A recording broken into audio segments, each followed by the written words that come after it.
स्वागत है आप सभी लोगों का मेरे चैनल साइंस टू टेक्नोलॉजी में। मैं अनुपम विपुल आप सभी लोगों का स्वागत करता हूं आज के शो फ्यूचर फ्राइडे में। If you want to watch this video in English please click the description and go to the first link that will take you to my English only channel. तो आज हमारा focus थोड़ा सा important point पे है कि who the heck is responsible, मतलब responsibility किसकी है। तो इसे थोड़ा अच्छे से समझते हैं। ये पार्ट वन है, हमको लगता है कि इसमें बहुत बनाना पड़ेगा। तो अभी पूरी दुनिया जो है एक कचरे में घुस गई है। पूरी दुनिया, मैं एकदम क्लियर कर रहा हूँ, लगभग 200 देश हैं, सबका वही बैंड बजा पड़ा है। और यहाँ पे समझिए हर कोई फील कर ले रहा है कि कुछ तो गड़बड़ है, कुछ तो गड़बड़ है। और यहाँ पे समझिए कि हम लोग हर मामले में स्पाइरल डाउनवर्ड्स कर रहे हैं। इकोनॉमी लिटरली जिस स्पीड चल रहा है वो खुद ब खुद कोलैप्स कर जाएगा। यानी कि मतलब एक होता है कि आप प्रॉफिट बनाइए, प्रॉफिट है, इतना प्रॉफिट आप नहीं बना सकते हो कि नीचे का किसी का कुछ जान ही नहीं बचेगा, क्योंकि फिर आपका पूरा सिस्टम कोलैप्स कर जाएगा। ऐसा ही आपका नेचर में हो रहा है। हर चीज़ में इकोसिस्टम से लेके फैमिली यूनिट से लेके आपका जो डेमोक्रेसी के लिए हम लोग चेक्स एंड बैलेंसेस बनाते हैं, सब फेल हो जा रहा है। और फ़र्क नहीं पड़ता कि कोई देश अभी आज़ाद हुआ है, काफ़ी साल पहले आज़ाद हुआ है, मतलब सब का हालत खराब है और सब मामलों में खराब है। तो और मतलब आज के टाइम में जस्टिस सिस्टम एक मजाक है, मतलब एकदम। और ये मैं एकदम कह हर जगह का मजाक है।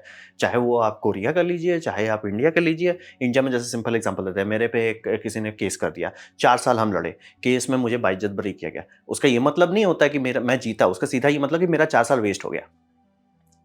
मेरा 4 साल मतलब अपोनेंट को जेल नहीं भेजा गया, अपोनेंट को फाइन भी नहीं किया गया, लेकिन मेरा तो 4 साल गया ना। तो वही है। और कितना पैसा, तो उसके बारे में क्या ही बात करें। तो कॉन्टेक्स्ट ये था, और ऐसा पूरी दुनिया में हो चुका है।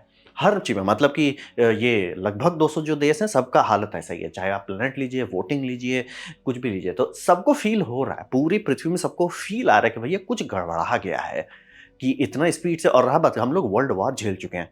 तो अभी जो ऐसा कुछ है नहीं जिससे इतना बुरा हालत होना चाहिए, और वो भी सब का सब एक समय पे। तो गड़बड़ है। तो करते हैं क्या, क्या क्या बिगड़ गया है। तो सबसे पहले समझना होगा हिस्ट्री को। हिस्ट्री हम लोग को बहुत सारा चीज़ बताता है, क्योंकि अगर आप हिस्ट्री ढंग से पढ़ पाते हैं ना, तो आपको ह्यूमन कंडीशन का आउटपुट मिलेगा। मैं समझ क्लियर कर देना चाहता हूँ। कई बार लोग थोड़ा ज़्यादा खो जाते हैं साइंस में, कि साइंस एक बहुत इंपॉर्टेंट टूल है, इसमें कोई डिस्कस, साइंस सत्य है, बट वो इंसानियत नहीं है। यानी कि इंसान कैसे फील करता है, इंसान कैसे बिहेव करता है, इंसान कैसे मतलब इंटरेक्ट करता है, वो आपको साइंस नहीं बता सकता। आप मार पढ़ लो कि भैया ये हार्मोन से ये असर होगा, उससे थोड़े फर्क पड़ेगा। उससे थोड़े आपको पता चलेगा कि लव में होना कैसा फ़ील होता है, एंगर में होना कैसा फ़ील होता है, वो फ़ीलिंग थोड़ी समझ में आ जाएगी। आप समझ सकते हो कि हाँ, ये हार्मोन्स रिस्पॉन्सिबल है, लेकिन उससे ना तो आप कंट्रोल कर सकते हो और ना ही चाहेंगे कंट्रोल करना, क्योंकि जहाँ लोग वो रास्ता क्रॉस किए कि अच्छा क्या होगा हम कंट्रोल कर लें, 5-6 मिनट बाद आप लोग वहाँ पहुँच जाओगे जहाँ पे कोई नहीं होना चाहता। तो ये समझना बहुत ज़रूरी है। तो इंसानियत कैसे समझे, इसके लिए हमें हिस्ट्री में आना पड़ेगा। ये मतलब समझिए एक ओल्ड स्कूल प्रॉब्लम है, इसको सॉल्व करने का एक ही रास्ता है, हिस्ट्री पढ़ो। पहले लोग कैसे रिएक्ट करते हैं, और ये समझना बहुत ज़रूरी है कि ये ह्यूमन कंडीशन है, एग्ज़ैक्ट था, है और रहेगा जब तक इंसानियत है।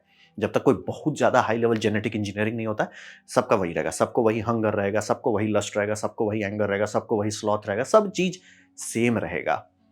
तो ये समझना बहुत ज़रूरी है। अब यहाँ पे समझिए कि अगर आप हिस्ट्री को पूरा एनालाइज़ करते हैं, तो एक चीज़ आपको थोड़ा दिखने को मिलेगा, एक पैटर्न दिखेगा। पैटर्न ये है कि जब बहुत ग्रेट सफरिंग होती है, कि मतलब जब एकदम लोग टूट गए हैं, बैंड बज गई है, जैसे कि जर्मनी का अगर आप देखो वर्ल्ड वॉर 1 के बाद, जब इस तरह का होता है तो लोग पावरफुल लोग के पीछे कुछ ज़्यादा भागने लगते हैं। और जनरली उस टाइम पे पावरफुल लोग को ही बैठाया जाता है पोस्ट पे, चाहे वो डायरेक्टली आए, इलेक्शन से आए, कुछ भी करके वो डाल देते हैं। अब रहा बात की इस टाइम पे जो भी लीडर रहता है उसको लोग पूरा कंट्रोल दे देते हैं कि भैया तुम संभालो। नहीं हो रहा है, मतलब कि देश अगर कुछ गलत डिसीजन लेता है तो उसका कॉन्सिक्वेंस कई दशक लग जाते हैं ठीक करने में। लेकिन अगर पब्लिक टूट चुकी है, जैसे मान लीजिए कि आपको लगेगा 50 साल इसको रिकवर करने में, और पब्लिक 20 साल में हाथ मतलब टूट जाएगी, ऊपर ही चली जाएगी, तो ऑब्वियसली वो पब्लिक तिलमिलाएगी, भैया कुछ और करो इसके लिए। तो उस टाइम में जब भी बुरा टाइम आया है, उसके बाद मतलब थोड़ा देर बाद एकदम घड़ी जैसा कि अच्छा बुरा टाइम आया, लोग टूटे, लूटे-टूटे, बर्बाद हो गए, उसके बाद धड़-धड़ा के मतलब समझ लीजिए कि कुछ ऐसा को डाल देते हैं जो बहुत बुरा साबित होता है। तुरंत नहीं, मैं एकदम क्लियर, यहाँ टाइम समझना बहुत ज़रूरी है, तुरंत नहीं होगा। जैसे कि तबाही आज कंट्री में मचा है, आपने किसी को डाल दिया, और हमेशा ऐसा होगा कि जो उस टाइम में, जो उस दर्द में आपने डिसीजन लिया था, उसके बाद आप खुद और बड़े गड्ढे में गिर जाएँगे। तो ये सीरियस है। और ये समझिए, आपका जो भी लीडर्स हैं उसको ब्लाइंडली ट्रस्ट करना हमेशा एक बार नहीं, 2 बार नहीं, हमेशा मतलब आप जितना दुःख दर्द में थे स्टार्टिंग में, उससे ज़्यादा दुःख दर्द में पहुँच जाएँगे बाद में। ये हर बार हुआ है। ये मतलब इस पे कोई डिस्कशन ही नहीं करना है। इसका बहुत अच्छा रिप्रेजेंटेशन ड्यून सीरीज़ है। क्योंकि ड्यून में वही है कि मतलब मसाया फिगर जिसे बनाया जाता है, उसी के चलते लड़ाई होती है। ये मतलब एक बहुत अच्छा अर्ली वार्निंग सिस्टम दिया गया है। तो देखिए वही, और एक लाइन मैं आप लोगों को बार-बार बताऊँगा जो आपको समझना बहुत ज़्यादा, इंसानियत का 90% समस्या यहीं से आता है। Road to hell is paved by good intentions. मतलब सब अच्छा करना चाहते थे, तो भैया अच्छा करना नहीं चाहिए? नहीं, आपको मोरल सुपीरियॉरिटी से बचना है कि मैं दूसरों के लिए अच्छा कर रहा हूँ, वहाँ पे आपको थोड़ा ब्रेक लगाना पड़ेगा। इट्स लाइक सर जी, मैं कोशिश करता हूँ, मैं को अपने परिवार के लिए कर रहा हूँ, जब तक आप उसको लिमिट रखते हैं, मोरालिटी को लिमिट में रखते हैं, तब तक मोरालिटी बहुत अच्छा है। जहाँ मोरालिटी आपसे बाहर निकलने लगा, वहाँ पे अब आप कुछ भी जस्टिफाई कर सकते हैं क्योंकि आप तो मोरल हैं। अब आप कहोगे कि हम इस पूरे गाँव को उड़ा देंगे क्योंकि ये हमारा रिलीजन नहीं फॉलो करता। आप जस्टिफाई कर रहे हो, क्यों? Moral superiority. तो दुनिया में सबसे शुद्ध ईवल जो है, शुद्ध मतलब कि वो अगर लोगों को छुआ, लोग ऊपर चले जाएँगे। अपने एक-दूसरे को मार-मार के ऊपर पहुँच जाएँगे, वो है मोरल सुपीरियॉरिटी। और जितने भी ले, चाहे मुसोलिनी हो, चाहे माओ हो, चाहे आपका हैं हो या आपका स्टालिन हो, सब लोग वही मोरल सुपीरियरिटी। हम सही मतलब वो मोरल सुपीरियरिटी सबसे गंदा सिन है, शुद्ध भाषा में कहें। मतलब आप उसको कहें कि मैं जानता हूँ दूसरों के लिए क्या सही, नहीं सर, उसके लिए तो मोरालिटी बनेंगे, मोरालिटी आपके लिए है। आप मतलब चाहोगे, आप सिखाओगे लोगों को, वो करोगे, लोग कहते हैं लीड बाय एग्जांपल। उसके लिए डिसीजन लोगों के लिए लेने लगे, वहीं पे हमेशा खून की नदियाँ बही हैं। ये इतिहास में मतलब एकदम फिक्स्ड है। लोग को तबाही मचा, लोगों ने किसी को इलेक्ट किया, वो और तबाही मचाया। ये साइकिल रिंस एंड रिपीट होता रहता है। बार-बार होता है। मतलब कि ये ऑलमोस्ट ट्रेजिक है कि कितनी बार आप आराम से देख सकते हो। ये अफ्रीकन कंट्री को आज़ादी मिला, बल्ले-बल्ले अब ये ग्रोथ करेगा, नहीं करेगा सर। क्यों? लोग अपने में लड़ मरेंगे एंड 50 साल बाद लड़ मरे, बार-बार। तो समझना बहुत ज़रूरी है। हिस्ट्री हम लोग को बहुत सारा चीज़ ह्यूमन कंडीशन के बारे में सिखाता है और उसमें बार-बार ये चीज़ से हमेशा आपको अलर्ट रहना है। मोरल सुपीरियॉरिटी जहाँ लोगों में आया, गए। और मैं एकदम क्लियर, जब भी दुःख दर्द होता है, लोग हमेशा किसी ऐसे आदमी को इलेक्ट करते हैं जो पावरफुल है और उसके बाद खुद ही रोते हैं कि भैया ये हमने क्या कर दिया। तो समझना बहुत ज़रूरी है। ये हिस्ट्री में मतलब ऑलमोस्ट घड़ी के जैसा रिपीट होता है। तो अब आते हैं कि आज के टाइम में क्या हो रहा है। ऐसे बहुत सारे पॉइंट्स हैं लेकिन हम 2 पॉइंट पे आज फोकस करेंगे। जैसे कि सबसे पहला पॉइंट है ब्लैक एंड व्हाइट। ये मुझे नहीं पता कि कहाँ से ऐसा हो गया है। ये सोशल मीडिया का आउटपुट है, हमारे करंट मीडिया क्लाइमेट का आउटपुट है, या डिस्कोर्स जो हो रहा है लोगों में, ब्रेन का अटेंशन स्पैन इतना कम हो गया उसका आउटपुट है। लेकिन ये हो गया कि इंसान जैसा कॉम्प्लेक्स चीज़ जो है, जिसका बिलीफ सिस्टम भी कॉम्प्लेक्स है, यानी कि आप आराम से 2 हिंदूज़ को लीजिए, उनका बिलीफ अलग होगा। आप 2 क्रिश्चियन को लीजिए, उनका बिलीफ अलग होगा। 2 मुस्लिम लीजिए, उनका बिलीफ अलग होगा। हर किसी में, हर रिलिजन में बिलीफ अलग होगा। आप 10 एथियस्ट लीजिए, 10 एथियस्ट का बिलीफ सिस्टम अलग होगा। आप बोलेंगे एथियस्ट बिलीफ नहीं बिलीव करते हैं, ऑब्वियसली करते हैं। किस चीज़ पे? मतलब कि वो गुडनेस ऑफ ह्यूमैनिटी पे बिलीव करें, या मतलब कहते हैं ना फाइनल क्लॉक ऑफ टाइम पे बिलीव करें, या मतलब वो नाइलिज्म पे ही कर लें और nothing matter, that's also a belief. तो समझना बहुत ज़रूरी है कि सबका बिलीफ अलग-अलग होता है क्योंकि इंसान कॉम्प्लेक्स चीज़ है। अब रहा बात की यहाँ पे एक दूसरी बात आती है, जैसे कि हमने इसको इलेक्ट कर लिया, ये सब क्यों नहीं जानता है, राइट? ये सबसे कॉमन चीज़ है कि आप गरीब देशों में, गरीब स्टेट में देखिएगा, जब भी किसी को इलेक्ट ये हमारी समस्या सॉल्व कर दे। इट्स लाइक सर, कोई आज तक ऐसा नहीं पैदा हुआ है जो प्रो सब चीज़ में हो। मतलब कि बेस्ट केस सिनेरियो तो कोई होता है, हम इस चीज़ में प्रो हैं। जैसे कि डोनाल्ड ट्रंप है तो मैं बोलूँगा कि वो बिज़नेस में प्रो है, पॉलिटिक्स में प्रो बन गया। लेकिन बाकी चीज़ में नहीं है। ब जैसे वो वॉर के बारे में जब भी वो मुँह खोलता है, आई एम लाइक सर, थारे से ना हो पावे, थारे से ना हो पावे। और रिन्यूएबल्स के बारे में तो इट्स लाइक सर, थोड़ा सा तो मेहनत कर लो भाई, थोड़ा तो, बट नॉर्मल है, दैट इज़ नॉर्मल। वहीं आपका बिहार में किसी को इलेक्ट किया जाए, यही होगा। इसका कभी नहीं ये बदलने वाला है, ये क्लियर समझना है। आप प्रो सिर्फ़ कुछ चीज़ में हो सकते हैं, जैसे कि मैंने इतने सारे टॉपिक्स पे स्टडी किए कि मैं डीप नॉलेज नहीं जानता, एकदम क्लियर कर देता हूँ। लेकिन सरफेस इतना हो गया कि अब हमको मतलब फुसलाने के लिए लोग को थोड़ा-सा तो मेहनत करना पड़ेगा। मतलब ऐसा नहीं कि आप नहीं कर सकते, बस थोड़ा मेहनत करना पड़ेगा। और जितना हम सीखते हैं और चीज़ क्लियर होते जा रहा है। तो क्या सब चीज़ हो गया? नहीं, पैसा तो हमको आज भी नहीं समझ में आता। तो बहुत सारी चीज़ होता है सिंपल ऐसा कि कोई भी प्रो नहीं हो सकता हर चीज़ में, और ये आपको एक्सेप्ट करना पड़ेगा। और ये आपको एक्सेप्ट करना पड़ेगा कि मैंने पीएम डाल दिया, पीएम क्यों नहीं कर दे रहा है, या प्रेसिडेंट कर दिया, वो क्यों नहीं कर दे रहा, मिनिस्टर कर दिया, वो क्यों नहीं कर दे रहा। वो लोग भी वही हैं, जैसे आप और हम हैं वैसे वो भी हैं। और यही समझना है कि और यहाँ पे कुछ हो गया है, मैं एकदम क्लियर हूँ, कुछ हो चुका है जो कहेंगे कि 2015 के बाद से मैं नोटिस कर रहा हूँ कि लोग का भी ये हो गया कि इतने स्टूपिड हो गए कि 100% एग्री करो, नहीं तो नहीं।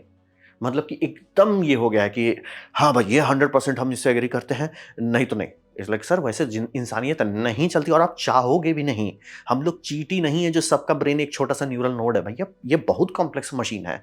हर किसी का अलग है और हर किसी का पर्सपेक्टिव अलग है, हर किसी का मतलब जैसे मैं ओपनली बताता हूँ कि क्या मेरा लाइफ का पॉकेट अगर आप देखोगे कि भैया बैंक में कितना पैसा जा रहा है वो बहुत कम है, तो क्या इसका मतलब मेरा हालत खराब है? नहीं, डिपेंड करता है। क्यों डिपेंड करता है? इतना ही पैसा अगर आप बैंगलोर में किसी को दे रहे हैं वो भूखे मर जाएगा।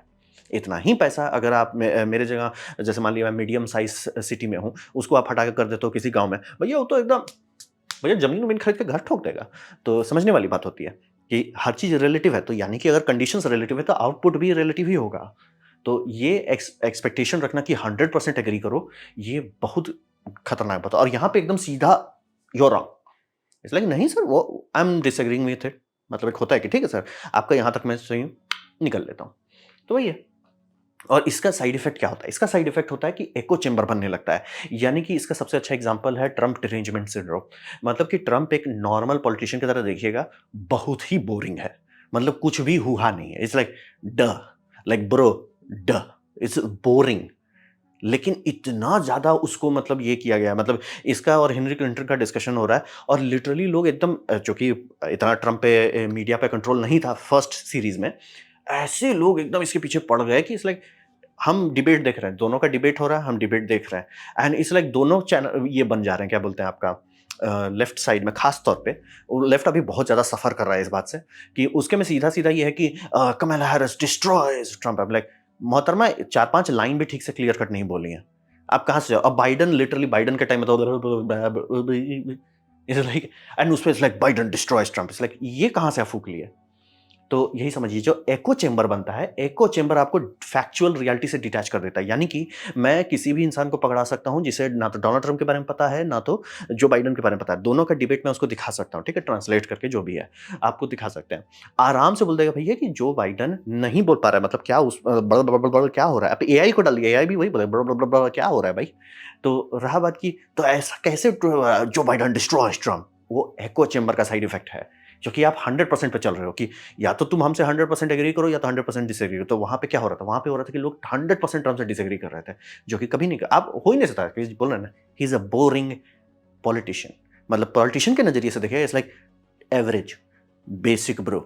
बाकी सब लोग कुकू हो गए तो वो लगता है कि oh how you doing it, it's like why you putting, जैसे कि मतलब डिपोर्टेशन, सब लोग एकदम मिसाइल मार रहे हैं। इट्स लाइक भैया ओबामा से तो वो नीचे है। डिपोर्टेशन में ओबामा और डिपोर्टर इन चीफ थे और आपका ये क्या बोलते हैं बाइडन इंपोर्टर इन चीफ थे और दोनों एक ही लेफ्टिस्ट पार्टी से थे। इट्स लाइक सर ये क्या गांजा फूंती हो रहा है? इसीलिए बोले ट्रम्प बहुत एवरेज है, बहुत ही जिसको ये कहें मतलब पॉलिटिक्स के हिसाब से एवरेज। लेकिन उसमें जो इतना मिसाइल फायर किया गया वो 100% गलत है। उसको सीधे सीधे हाई से कंपेयर कर दे रहे हैं। इट्स लाइक ऐसे नहीं चलता है। आप आराम से बोल सकते हो, जैसे मैं ओपनली बोलूँगा, जिस दिन ट्रम्प बोला था कि हम एक दिन में रशिया यूक्रेन वॉर खत्म कर देंगे, इट्स लाइक भैया फूकना बंद करो। जो लोग मेरा लाइव स्ट्रीम देखे होंगे मतलब फूकना बंद करो। तो मेरे लिए वो नॉर्मल है कि हाँ भाई उसने ये चीज़ सही बोला, ये चीज़ गलत बोला। ये लोग एक्सेप्ट ही नहीं कर, नहीं उसने कुछ सही आज तक बोला ही नहीं, आज तक उसके मुँह से कुछ सही नहीं निकला है। इट्स लाइक और वो गधा है। इट्स लाइक अगर वो गधा है तो तुम महागधे हो, नहीं क्योंकि तुम क्यों नहीं प्रेसिडेंट हो? कॉमन बात हो जाती है ना। तो वही ये एको चेंबर का साइड इफेक्ट, जहां आप इस तरह से बात कर रहे हैं, जैसे अगर कोई मेरे से बोलता है ना कि हमको लगता है ट्रम्प को रिन्यूएबल्स का नहीं पता है, I will totally agree with you. अगर कोई बोलता है कि हमको नहीं लगता ट्रम्प का वॉर का नहीं पता, आई नो। अब कोई बोलता है ट्रम्प को पॉलिटिक्स नहीं पता, मैं लेकिन नहीं सर, क्यों? पॉलिटिक्स का जजमेंट कैसे होता है? वो जजमेंट होता है कि क्या आप पोस्ट पे पहुंच गए जहां जाना चाहते थे। यूएस प्रेसिडेंट वो बन गया, 2 बार ही बन सकते हैं, 2 बार बन गया है, काम खत्म, दी एंड। अब आप कहोगे कि उसका मतलब टैरिफ वाला अच्छा टूल नहीं, मुझे अच्छा लग रहा है क्योंकि वो लॉन्ग टर्म गेम खेल रहा है, असर नहीं पता। तुक्का उसने सही खेला, देखिए आने वाले टाइम में पता चलेगा। जैसे कि जब हम टैरिफ पर वीडियो बनाए थे, काफ़ी लोगों को पता ही नहीं था कि जापान टैरिफ के चलते उसकी कार कंपनीज बनी है। तो वही वाला होता है कि एक टूल है, यूज़ करो, अच्छा होता है तो अच्छी बात है, बुरा होता है तो बुरी बात है, वैसे ही सीखते हैं। लेकिन टूल अगर यूज़ ही ना करो तो उसके बाद कैसे कह सकते हो? तो वही 100% पे चल कि ट्रम्प इक्वल्स 100% रॉन्ग। भैया मेरे जो बिजनेस वाले दोस्त हैं कि भैया इन्वेस्टमेंट कर रहे हैं, ट्रम्प के चलते मार्केट अनस्टेबल हो गया, गिरने लगा, उससे बेटर टाइम नहीं हो सकता था खरीदने के लिए। वो उस टाइम सेल कर रहा था कि ट्रम्प बहुत अनस्टेबल कर दिया। इसलिए ये बंदा मेरे को सिखाता है कि भैया जब मार्केट अनस्टेबल हो तब उससे पैसा मत बेचा करो उस टाइम, और स्पेंड करो, मतलब स्पेंड करो एज इन कलेक्ट कर लो। आई एम लाइक टीडीएस उसको भी लग गया। तो कॉन्टेक्स्ट वही होता है कि जब आप एको चेंबर में फंस जाते हैं तो फैक्चुअल रियलिटी क्या है वो किसी को नहीं। जैसे कि हम 4 साल पहले लाइव स्ट्रीम में बोल रहे थे कि यूक्रेन ने रशिया को ब्लीड करा दिया। मैं दिल्ली में था उस टाइम, लाइव स्ट्रीम पे बोल रहा था दिल्ली को, ये दिल्ली बोल रहा हूँ, यूक्रेन ने रशिया को ब्लीड कर दिया। अब उसको आप मानो चाहे नहीं मानो, उससे फ़र्क नहीं पड़ता, लेकिन वो कर रही है। ये 4 साल पहले की बात है। 4 साल से वो लड़ाई चल रहा है। और अभी ओपनली मैं बोल रहा हूँ, जब तक रशिया पूरी तरह से शिप डिलीट नहीं होता, वो नहीं वॉर खत्म होगा। क्योंकि अगर 8 साल वो चेचनिया में बर्बाद कर सकते, यूक्रेन में से ज़्यादा करेंगे। भले उनकी आबादी ना बचे उसके बाद, बट वही है, क्योंकि एक सोल्जर के पीछे आपको 20 सोल्जर्स लगते हैं। वो 20 सोल्जर नहीं होता। जैसे आपका फार्मर हो गया, टेक्नीशियंस हो गए, पूरी इंडस्ट्री जो लगती है जो उसको करने के लिए। इसीलिए आर्मी को हमेशा कहता है टिप ऑफ द स्पीयर। देश होता है वो डंडा, लॉजिस्टिक्स। वो डंडा आपका जब तक नहीं टूटता है वो छोड़ेगा नहीं। तो देखिए, तो फैक्चुअल रियलिटी से बहुत आराम से लोग बदल जाते हैं कि भैया नहीं नहीं ऐसा कुछ नहीं हो रहा है, इसलिए सर 4 साल से नहीं वो हो रहा है। तो सब मतलब भैया फैक्चुअल रियलिटी में आओ ना, कि अगर आप मतलब बोलो ना, इंडिया भूटान पे लड़ने गया और भूटान बोला रुक, 4 साल से बोला रुक, उसके बाद देयर इज नो डिस्क्रप्शन तो होता है। और यहाँ पे समझिए लोग आ जाते हैं जीरो टॉलरेंस पे, और ये बहुत खतरनाक है। जीरो टॉलरेंस पे आप आ जाते हो तो आप आ जाते हो फाइट वाले। यहाँ नहीं कि मतलब हमको लड़ मिटना है। जैसे ट्रंप पे असैसिनेशन, और अभी जस्ट टाइम मैं ये वीडियो बना रहा हूँ, कुछ ही मतलब मे बी 24 घंटा पहले इनका असैसिनेशन हुआ है। एंड इट्स लाइक ये बंदा एकदम जिसको कहते हैं ना ब्रेड एंड बटर, मतलब एकदम टोस्ट, मिल्क टोस्ट टाइप बंदा था, कि इट्स लाइक कॉलेज कैंपस पे जाके डिबेट करता था। और ऐसे सब लोग like you know he so provocative in this, and it's like इसका सारा पब्लिकली हो रहा है, सीधे सीधे ये बात कर रहा है। लेकिन लेफ्टिस्ट अभी एकदम पगला गए हैं कि एकदम it's like he is this and that. It's like हर किसी को हाई नहीं बोल सकते। अगर वो हर किसी को तुम हाई हाई बोलने लग जाओगे तो इट्स लाइक उस हाई का कोई मतलब नहीं है। एंड इट्स लाइक इसको टैग कर दिया, इसको ट्राई करने का किया, टैग करने का, इसको टैग कर दिया। एंड इट्स लाइक अब राइट वाले बोले कि भैया अब हमें भी उठाना पड़ेगा कि भैया। अब वो that's the ironic part. Left बोलता है कि जिसमें फ्यू फ्यू पे बैन लगाओ, राइट तो यूज नहीं कर रहा है। राइट यूज करता तो कैमला उमिला कब की चली जाती। तो कॉन्टेक्स्ट वही होता है कि ये ब्लैक एंड व्हाइट चल रहा है। जैसे कि हर मुस्लिम को ले आओ, लाइक भैया सूखो, सीखो, जाओ मिडिल ईस्ट में जाओ, रहो, देखो कि अलग अलग मतलब इस्लाम का एक मतलब नहीं होता कि सब इस्लाम एक है। अलग अलग इस्लाम में इसके वेरिएंट्स हैं। उसमें कुछ हैं जिसके साथ आप हंसी खुशी रहोगे, दोस्त रहेंगे, आपके बम बम रहेंगे। कुछ कुछ ऐसे कि भैया इसको नहीं लाओ आसपास, इंसान के आसपास में लाने लायक नहीं है। जैसे कि मतलब आपको लगता है पाकिस्तानी खराब है, आईसिस के पास जाइए, उसके बोले अरे भैया पाकिस्तानी। बहुत बहुत अंतर है। तो वो ब्लैक एंड व्हाइट अगर आप वर्ल्ड देख रहे हो तो नहीं दिखेगा। तो कॉन्टेक्स्ट वही कि दुनिया ब्लैक एंड व्हाइट ना थी, ना है, ना कभी होगी। और आप मनाइए कि वैसा ना हो, क्योंकि मजा क्या आएगा जीने का। तो कॉन्टेक्स्ट वही था कि आपको टॉलरेंस करना ही पड़ेगा, और आपको वो रहना पड़ेगा कि अरे नहीं हम 100% क्या, मेरा मेरा हिसाब है 51% कि मैं I have to agree with 51%। और मुझे उससे कोई प्रॉब्लम है कि मैं आपसे नहीं एग्री करता, बट लाइक फॉर फ्रेंडशिप मेरे को 51% का चाहिए। 51, जैसा कि मैं ये हूँ, एथियस्ट हूँ। मेरा एक जो सबसे करीबी फ्रेंड है वो थियस्ट है, यानी मैं भगवान मानता है। क्या मुझे इससे प्रॉब्लम है? कोई प्रॉब्लम नहीं है, कोई प्रॉब्लम। वो हमारा भाई है, मैं उसका भाई हूँ, काम खत्म, दी एंड। तो कॉन्टेक्स्ट वही होता है कि टॉलरेंस आपको हैंडल करना पड़ेगा। लोग अलग होते हैं, अलग जिंदगी से आते हैं, अलग होगा ही। अगर आप नहीं करते तो फाइट करने पे आ जाएगा, और पूरा युद्ध भरे पड़े हुए हैं डेड बॉडी से इसी चक्कर में। तो ये ब्लैक एंड व्हाइट से हमेशा बचें कि भैया लोग कलरफुल हैं, अच्छी बात है। अब बात करते हैं एब्डिकेशन ऑफ रिस्पॉन्सिबिलिटी। ये स्पेलिंग खोजते खोजते मेरा जान निकल गया। एब्डिकेशन ऑफ रिस्पॉन्सिबिलिटी बेसिकली अब यहाँ पे आता है कि हमारा जो दुनिया बहुत कॉम्प्लेक्स है, यानी कि मैं कहाँ पे पैसा खर्च कर रहा हूँ वो सब मुझे सोचना पड़ता है। और इसमें समझिए कि हम लोग हर समय डिसीजन लेते हैं कि क्या हम ये पनीर रोल खाएं या हम इसको इन्वेस्ट करते हैं। ये बहुत सारा डिसीजन है। अब रहा बात सबसे प्रॉब्लमेटिक बात जो है कि अगर आप बैड डिसीजन ले लिए, इसका कॉन्सिक्वेंस जिंदगी भर आ जाता है। जैसे कि मैंने एक बैड डिसीजन लिया था 4 साल पहले, उससे मेरे ऊपर 3 कोर्ट केस पड़ा, और 3 कोर्ट केस में से मतलब मेरा डिस्ट्रिक्ट कोर्ट से सारा निपट चुका है, जिसमें पेनल्टी है, एक ठो में पेनल्टी पड़ा, बाकी 2 ठो हम निकाल लिए। अब रहा बात कि अपोनेंट को नहीं एक्सेप्ट हुआ, अपोनेंट को मेरे को और चाहिए, तो वो चले गए हाई कोर्ट। बट ये गलती कब हुआ था? ये गलती हुआ है 4 साल पहले। तो अब मैं झेल रहा हूँ, मतलब कि गलती कितना भी छोटा हो, अब मैं झेल रहा हूँ। ऐसे बहुत लोगों के साथ हुआ है कि मतलब वो झेल रहे हैं गलती। भैया मैंने एक तो बचपन में उप्स कर दिया, झेल रहा हूँ। बहुत सारे लोगों के साथ होता है। जैसे कुछ-कुछ टीनेजर्स होते हैं, जब ट्रक चढ़ता है, कर लेते हैं, बाद में पता चला भैया एक ठो को एड्स था। होता है।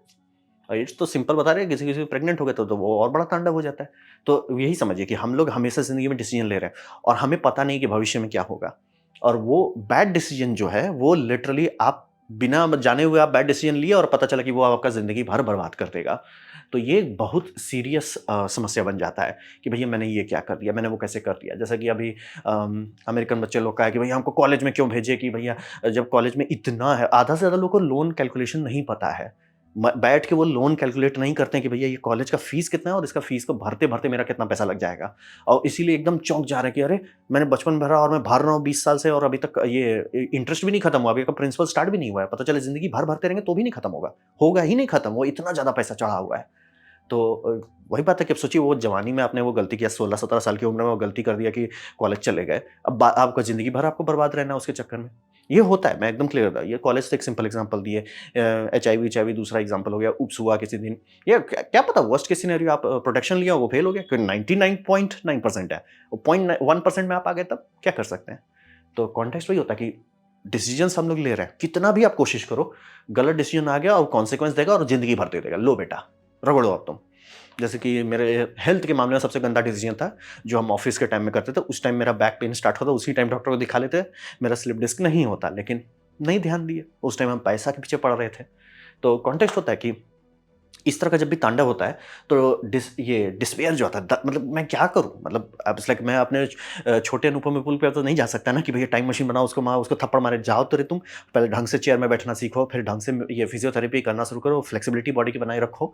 हम नहीं कर सकते, बट दर्द तो हमको अब झेलना है, तो वो एक सीरियस समस्या बन जाता। इस टाइम में आराम से हम लोग अपना जो पेन है उसको हम दूसरों को ब्लेम करने लगता है कि नहीं वो हमारी गलती नहीं, नहीं वो कैपिटलिज्म का प्रॉब्लम है, नहीं वो इसका प्रॉब्लम, नहीं वो उसका प्रॉब्लम है। तो ये समझिए कि बहुत गंदा तरीका है। जैसे कि बहुत सारे लौंडे अभी शादी कर रहे हैं, वो जब मारे जाएंगे कोर्ट में तब वो कहेंगे कि नहीं वो ये गलत है, नहीं गलती आपने की थी, दूसरे ने नहीं। आपको कोर्ट पता था, आपको संविधान पता था, आपको न्यूज चैनल पता था, आपने गलत डिसीजन लिया। आप एडवोकेशन ऑफ रिस्पॉन्सिबिलिटी नहीं कर सकते, आपके माँ बाप मरे उसके लिए आप जिम्मेदार हो क्योंकि आपने किया था, आपके पास लाइफ में यू टर्न आया था। अब रहा बात ये, आप समझ सकते हो कितना कड़वा लगेगा। जैसे कि अभी बहुत सारे ताजा ताजा मॉडर्न केस आ रहा है जिसमें लड़की बच्चों को टैग कर दे रही है। अब रहा बात उसके लिए कौन जिम्मेदार है, ऑब्वियसली आदमी, क्योंकि उसने भरोसा किया, उसने अनुपम विपुल का बात तो सुना नहीं कि जाओ फैमिली कोर्ट में देख लो कि हो क्या रहा है, न्यूज भी खोल के देख लो कभी, वो भी आप नहीं किए। तो उसके लिए आप अपने आप को विलिंगली गुमराह कर रहे थे, विलिंगली नहीं नहीं नहीं। जैसे जो धोनी जी बोलते हैं ना कि इसलिए सबको लगता है मेरी वाली अलग है, जब तक आपका टाइम नहीं आता है, जब आपका टाइम आता है अच्छा समझ जाइए, धोनी वाले जी का आप समझ जाइए। तो कॉन्टेक्स्ट वही होता है कि अब पेन तो आपको जिंदगी भर झेलना है, आपके बच्चे गए, अब आपको जिंदगी भर पेन झेलना है।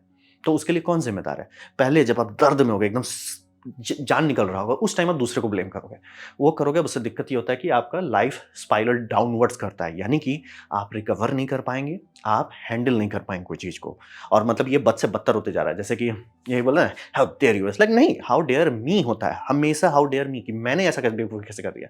जैसे कि मैंने बहुत सारी चीज में सही इन्वेस्टमेंट किया, बहुत सारी चीज में गलत भी किया, बट सच इज लाइफ। जब तक मैं अपने जिम्मेदारी लूंगा, मैं उससे सीखूंगा, रिकवर करूंगा, आगे बढ़ते जाऊंगा।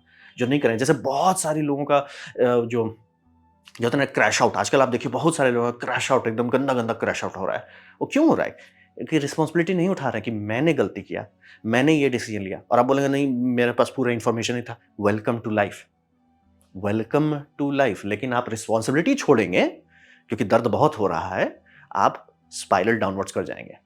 ये सबसे कड़वा लेसन है, और मैं भी अभी ऑलमोस्ट कहिए 40-50% ही सीख पाए हैं कि मतलब हमको भी जब मेरे साथ ये इनका गलती है उनका गलती है नहीं, बाद में बहुत बहुत मेहनत कर रहे हैं कि नहीं वो मेरा गलती था, अनुपम विपुल वास्ता गधा जो मरवा दिया फ्यूचर विपुल के अनुपम विपुल को। तो वो एक्सेप्ट करना पड़ता है, और तभी आप रिकवर, तभी मतलब ये आयरॉनिक बात है, आपको लगे उसे और दर्द होगा, नहीं, धीरे धीरे आप रिकवर करने लगिएगा कि लाइक क्या बोल रहा है, स्पाइरल डाउनवर्ड से तो बेटर है स्पाइरल अपवर्ड्स करो, फिर आप रिस्पॉन्सिबिलिटी लीजिए। जैसे काफी लोगों को एडिक्शन हो जाता है अल्कोहल का, इसलिए उसके लिए दुनिया जिम्मेदार नहीं है, आप जिम्मेदार हो, कोई और जिम्मेदार नहीं, आप जिम्मेदार हो। तो कॉन्टेक्स्ट ये होता है कि रिस्पॉन्सिबिलिटी किसी दूसरे को आप नहीं दे सकते, चाहे दूसरा कुछ भी करे आप दे ही नहीं सकते हो। जैसे कर्ण को नदी में बहाया गया, वो दूसरे को ब्लेम किए नहीं ना, सीधे श्री कृष्ण के सामने खड़ा करना पड़ा, खड़े थे। बात आपको भागने का ऑप्शन नहीं है। एडवोकेशन ऑफ रिस्पॉन्सिबिलिटी आपको बर्बाद कर देगा, उससे बचना बहुत सारा। अभी बहुत ज़्यादा लोग पैम्पर्ड हो गए हैं कि ये एडवोकेशन ऑफ रिस्पॉन्सिबिलिटी, ओ उनकी गलती, ओ इनकी गलती, नहीं, कभी ना ऐसा था ना कभी होगा। लाइफ कॉम्प्लेक्स है, इसमें आप गलत डिसीजन लेंगे वो जिंदगी भर आपको तड़पाएगा।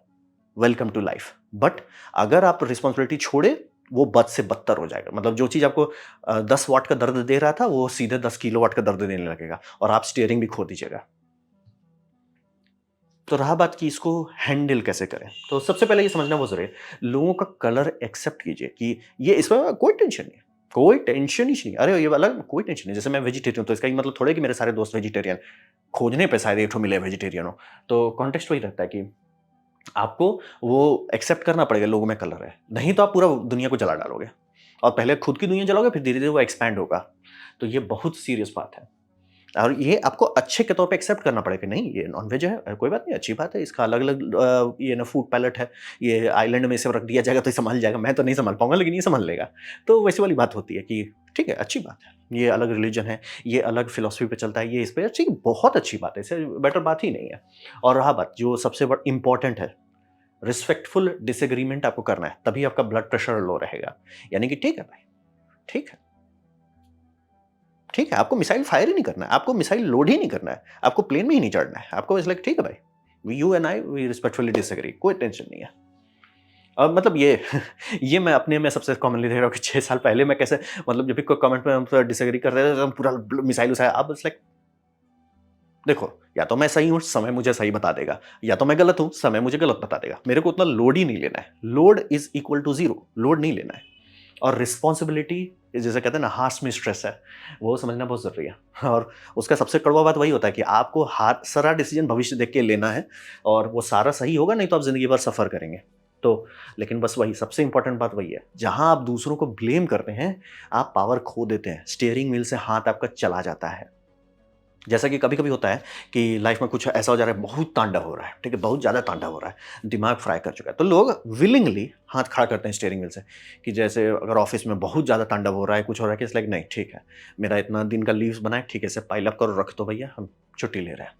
होता है, इट्स लाइक होता है कि नहीं थोड़ा स्टे लेकिन रिस्पॉन्सिबिलिटी के साथ लेना होगा। नहीं, मैं रिस्पॉन्सिबल हूँ। अब भले आपका मान लीजिए प्रमोशन मिस हो जाए, आपको एक्सेप्ट करना पड़ेगा कि मैंने लिया था, मुझे ये ज़्यादा इम्पोर्टेंट था, दिमाग ठंडा करना मैंने किया था, ये आपको एक्सेप्ट करना पड़ेगा, तभी जाके आप हैंडल कर पाएँगे फिर से।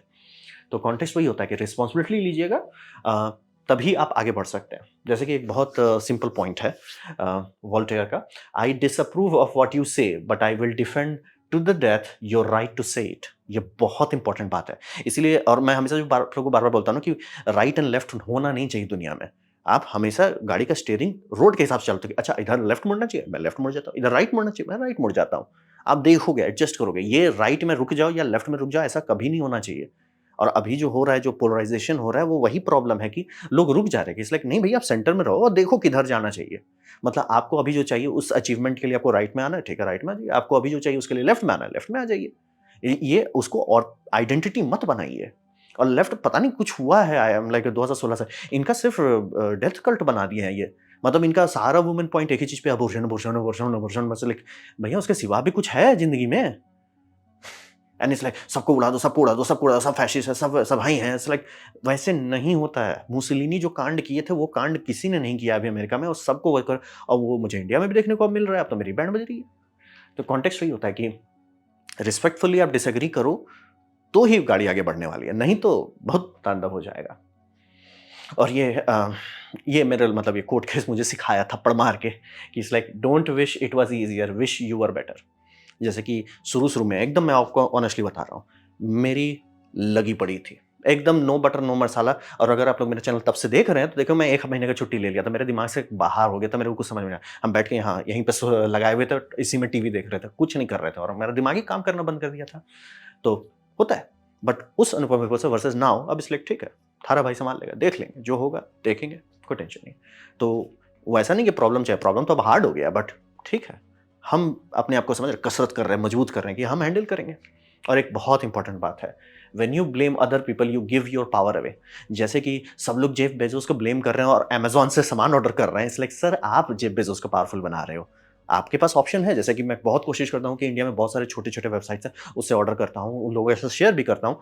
लेकिन आप वो मेहनत नहीं करना चाहते, नहीं मेरे को सेफ्टी चाहिए अमेज़न का, तब मत कंप्लेन कीजिए कि जेफ बेजोस क्यों अमीर है। मत कंप्लेन कीजिए, आपने पावर दिया है उसे। हर चीज़ में ऐसा ही होता है, हर एक चीज़ में। तो वही है कि आप टेक रिस्पॉन्सिबिलिटी कीजिएगा, आपके पास पावर आने लगेगा। तुरंत नहीं समझ में आएगा, लेकिन आने लगेगा पावर। कि भैया अगर आप ज़िम्मेदार हैं, ये बहुत मुश्किल बात होता है कि जो लोग ज़िम्मेदारी उठाते हैं वही सँभाल पाते हैं। लाइफ़ में सक्सेस करें चाहे नहीं करें, लेकिन वो रात को सोएँगे आराम से। और ये एक पोएम है जो काफ़ी इम्पोर्टेंट है। Grant me the serenity to accept the things I can not change, courage to change the things I can and wisdom to know what is the difference. मतलब कि कुछ चीज़ चेंज आप कर सकते हैं, कुछ चीज़ आप चेंज नहीं कर सकते हैं। जो चीज़ आप चेंज कर सकते हैं, आपको चेंज करना पड़ेगा। जो चीज़ आप चेंज नहीं कर सकते हैं, उसे एक्सेप्ट करना पड़ेगा। तो ही आप शांति से आगे बढ़ पाएँगे। मतलब मैं कई बार बोलता हूँ कि रिलिजन में ह्यूमन कंडीशन का बहुत अच्छा नॉलेज है, उसे आप निकाल सकते हैं। और लोग मिसाइल फायर करने लग जाते हैं, "ओह! रिलिजन के चलते वॉर होता है।" इट्स लाइक ऑब्वियसली मैंने बोला रिलिजन ह्यूमन कंडीशन के बारे में। रिलिजन अदर के बारे में सीधे मिसाइल ही फायर करता है, वो आपको फ़िल्टर करना है। तो कॉन्टेक्स्ट वही है कि आपके पास ऑप्शन है। आप मत बनाइए कि लोग सब कोई मेरे साथ एग्री करे 100%। एग्री करते हैं, नहीं करते हैं, कोई दिक्कत नहीं है। आप हो कूल, जी, नहीं है तो कोई दिक्कत नहीं है। रिस्पॉन्सिबिलिटी लीजिए क्योंकि और ऑप्शन नहीं है आपके पास। And again don't wish it was easier, wish you were better. ये आपका लाइफ़ का बहुत तरक्की कर देगा। अगर आप मान लीजिए ये फिलॉसफी को 20s में अपने लाइफ़ में स्टार्ट करना शुरू कर देते हैं, जब भी बैंड बजती है, नहीं मैं बेटर होता तो मैं गारंटी देता हूँ जब तक आप 40 पहुँचिएगा, लोग हिल जाएँगे, भैया ये कैसे हो गया? धीरे-धीरे आ गए, मतलब होता है ना, पहाड़ कोई 1 मिनट में नहीं चढ़ता, लेकिन धीरे-धीरे लोग पहुँच जाते हैं। तो ये था मेरा प्रेज़ेंटेशन। अ, ज़िम्मेदार कौन है पूरी दुनिया में आग लगाने के लिए। उम्मीद करता हूँ आपको अच्छा लगा, कुछ सीखने मिला, कुछ समझ में आया। अगर ऐसा है, लाइक कर दें, दोस्तों के साथ शेयर कर दें, उससे मेरा काफ़ी भला होगा। नहीं अच्छा लगा, नहीं पसंद आया, कोई बात नहीं, आप डिसलाइक दबा सकते हैं, मैं कहूँगा डिसलाइक 2 बार दबाएँ, उससे मुझे पता चले कितना नापसंद हुआ है। मैं आपसे कहूँगा कमेंट लिखें, मैं हर कमेंट को पढ़ने की कोशिश करता हूँ। आपसे कहूँगा सब्सक्राइब कीजिए, बेल दबाइए अगर आप फ्री हैं तो। आपने वीडियो देखा, जान के मुझे बहुत खुशी हुई। धन्यवाद।